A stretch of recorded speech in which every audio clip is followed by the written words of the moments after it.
You can tell the quality of a company by its tellers. And you always tell the quality of a teller by the way she does her work. Here's your receipt, and thank you, Mrs. Fenton. You're welcome. Good morning. Good morning.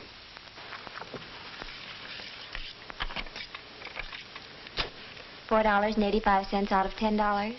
That's right. Nice day, isn't it? Yes, it certainly is. That was $4.85, 90, $5, and 5 is 10. Here's your receipt. Thank you very much. Thank you. May I help you? My bill. We met her for only a few seconds, but that was time enough for her to impress us with her friendliness, ability, and accuracy. She made us feel good toward herself and her company. Yet in those same few seconds, what a different story is told by this teller.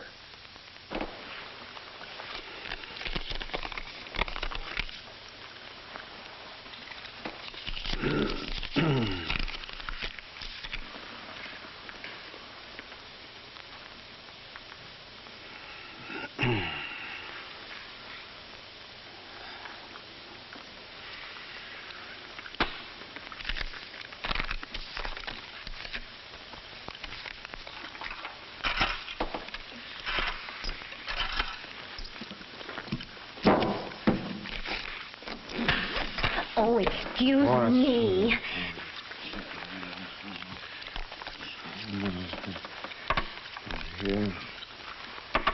I call it How to Lose Friends and Infuriate People all in one easy lesson. Is it any wonder then why we are so careful about the kind of girl we put behind this desk? To fill this position, what sort of a girl do we select? Obviously, we need a personable young woman, alert and accurate, with a quick mind and a ready smile. We remember that she is the only face-to-face contact many of our customers have with the company. The operator is important. What number were you calling, please? She impresses the customer with her voice with a smile. However, the most frequent opportunity our customers have to meet the telephone company in person is during their visits to pay their bills. Now, everybody pays bills. Everybody expects to pay bills. But you know yourself that nobody really enjoys paying out money, especially if they feel it is not appreciated. With our company, it is the teller who lets the customer know the payment of his bill is appreciated. That is why this is one of the most important public relations jobs in the entire Bell telephone system. Just because the contact is brief, or because it's the same thing repeated, don't let the customer feel that the transaction is mere routine to us. It is not routine to the customer. Every one of them has had to make some effort to get here. Let's consider this housewife. She had to arrange her housework and comb her hair and change her clothes to come down here. This man is taking time from his work to get in to pay this bill. And everyone likes to feel that his effort is appreciated as well as his payment. You will show this naturally if you remember to treat your customers as graciously as you greet guests in your own home. And why not? In a sense, you are the hostess for the company. You are the one they come to in an attractive, quiet office. This is a background that will set off your friendliness, tact, and graciousness. Qualities that make your work pleasant and that please your customers. The overtones in good service. And it's so easy to be friendly. Working with customers is the most interesting part of your job. The actual mechanics of taking the money, stamping the receipt, and returning the change can be done as effortlessly as a hostess serving her guests. And like her, you can make the act seem personal to the one you are serving. You can make the customer feel important, and believe me, the customer is important to us, the same as to any other business. Our advertising is designed to help those customers get to know us better. Our service representative does her best to give a pleasing and satisfactory service. Our installers and repairmen combine courtesy with efficiency in their work. And likewise, the teller has her chance to impress our customers favorably. After all, she meets them face to face more frequently than all the others put together. She is the one who can say, Thank you, Mr. Jackson. She is the one who can thank the customers for their payments while showing a personal interest in serving them. Good morning. Good morning. I want to pay $5 on this bill. My husband's been sick and our expenses have been pretty heavy. I know how that is. I'll be glad to credit your account. Thank you. Now, notice how she gives the closing a personal touch.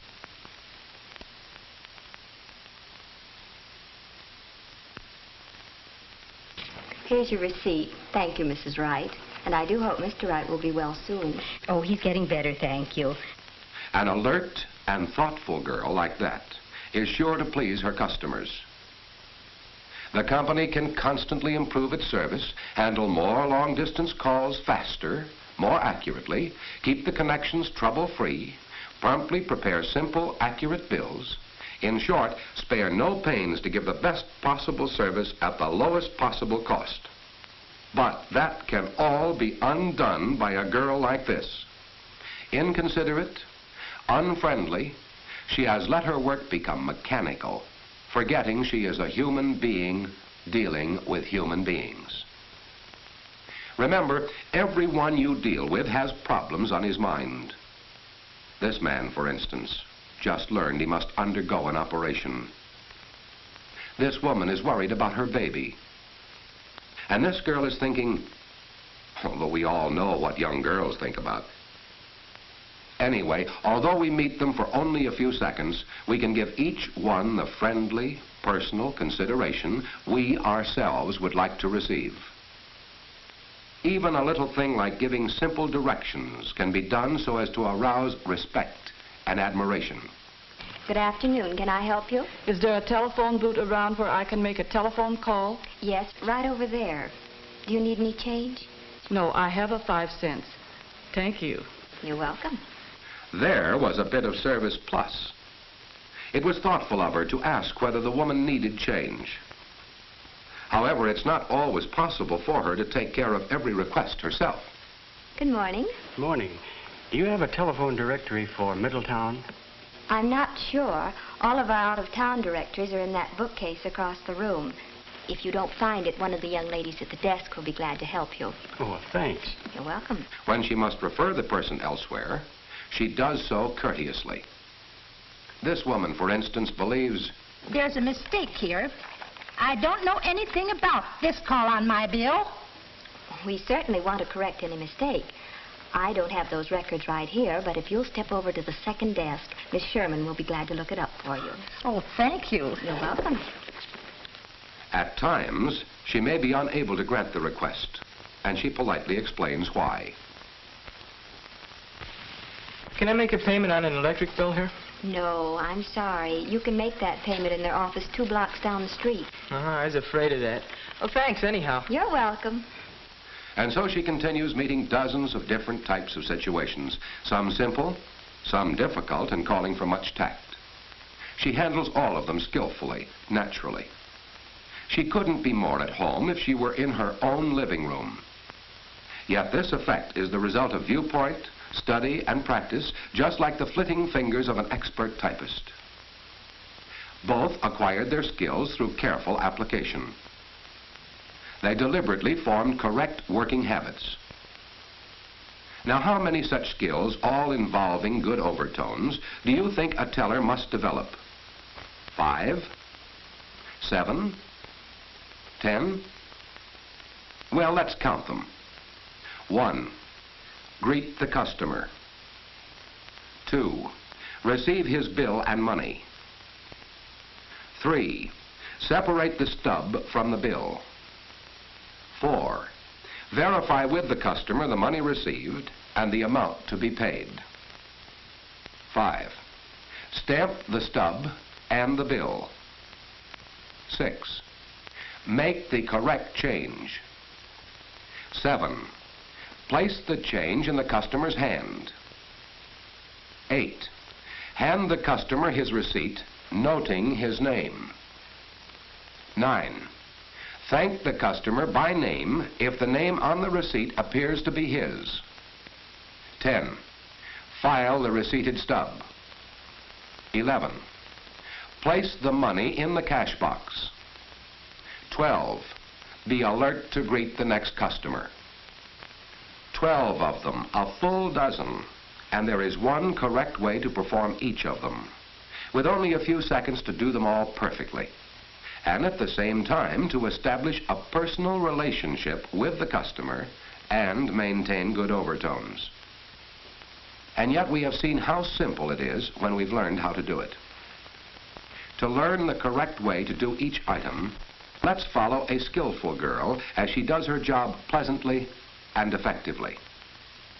She starts the day right by arranging her tools in the most convenient positions. She keeps the receipt stamp on its pad near the clear space on which she handles the customer's bill.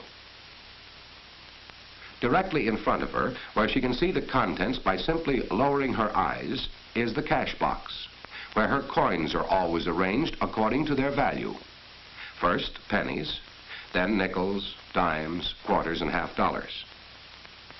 With each denomination always in the same section, the bills are placed portrait side up, clearly showing her their faces. That is a clever system our most accurate tellers have developed to prevent themselves from handing out the wrong bill. In the extra space are kept the larger denominations and rolls of coins. Beside the cash box is the receptacle for filing the company's receipted stubs. A logical place for everything and everything in its place. Ready for business, she will greet her first customer by letting him know she is at his service. Her look will be as friendly and helpful as her voice, as she says, Good morning. Good morning. She accepts the bill and money, placing them on the clear space before her. Thus, they cannot get mixed up with anything else on her desk, and the customer's money can be easily identified.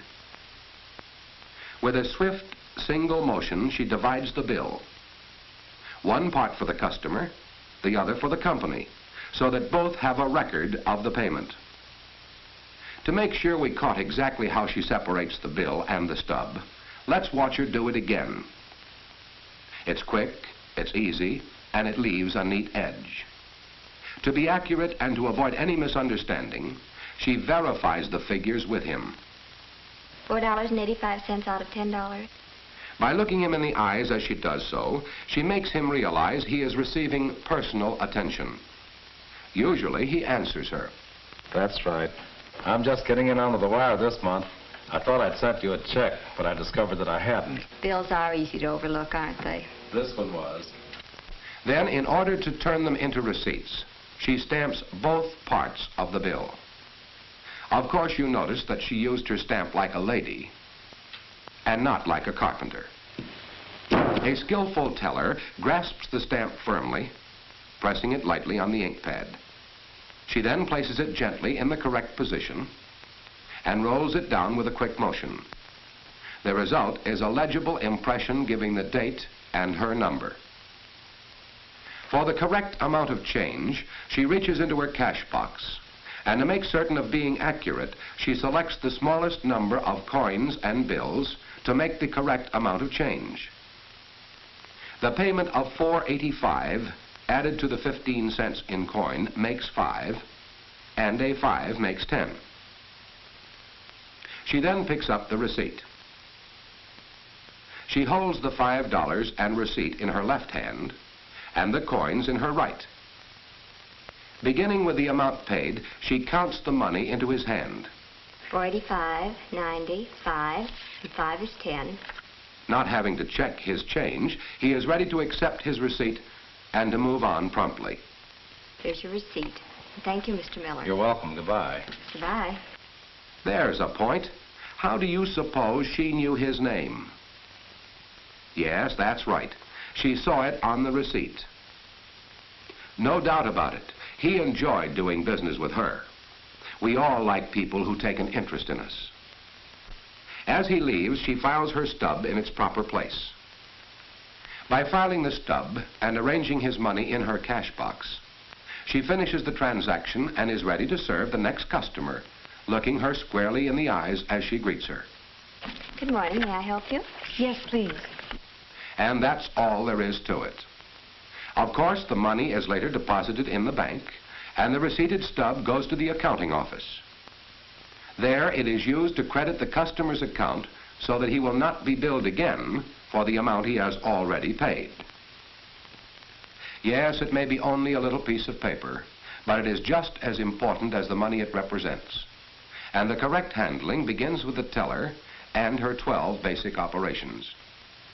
First, greet the customer with a smile in your voice and your eyes. Good morning. Good morning. Then, accept his bill and money.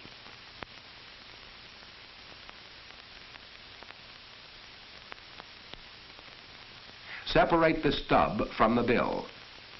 Verify with the customer the money received and the amount to be paid. $4.85 out of $10. That's right. Stamp the stub and bill, not with a nerve-wracking bang, but with a noiseless roll.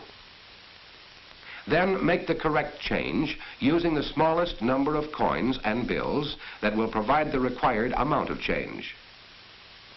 Pick up the receipt. Then, with the coins in your right hand, bills and receipt in your left, place the change in the customer's hand. Check the amount as you do so. $4.85, $90, $5, and 5 is 10. Hand him his receipt, noting his name. Here's your receipt.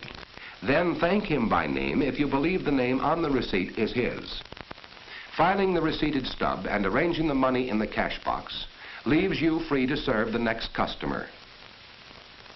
That's the job.